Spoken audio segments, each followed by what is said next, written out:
Hi everyone, welcome back to another episode of Editing 24/7. In this tutorial video, we will be learning how to edit text in Picsart. Editing text in Picsart is straightforward, and here is how you do it. First of all, open the Picsart application on your mobile device and then select the image you would like to edit.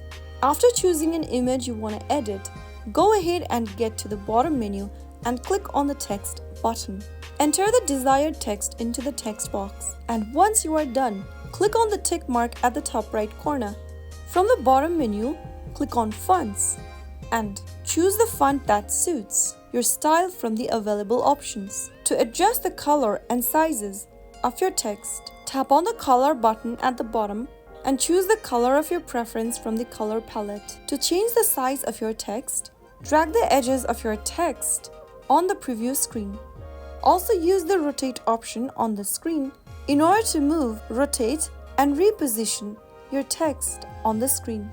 You can simply drag and place the text on your desired area, and if you want to further edit the text, you can go ahead and pick the styles, highlights, opacity, and other tools provided by Picsart. Explore options like shadows, outlines, gradient to enhance your text. To change the text alignments, go ahead and pick the alignment tool from the bottom menu and tap on it.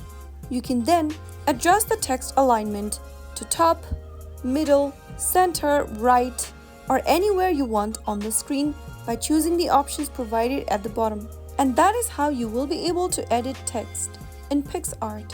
You can now apply the changes and save your project or share it with one of your friends or to any other social media platforms according to your preference. And that is how it's easily done. If you found the video to be helpful, go ahead and give us a thumbs up. Don't forget to subscribe to the channel by hitting the subscribe button. Press the bell icon so that you'll never miss another upcoming upload from us. I will be back again in the next video. Thank you for watching.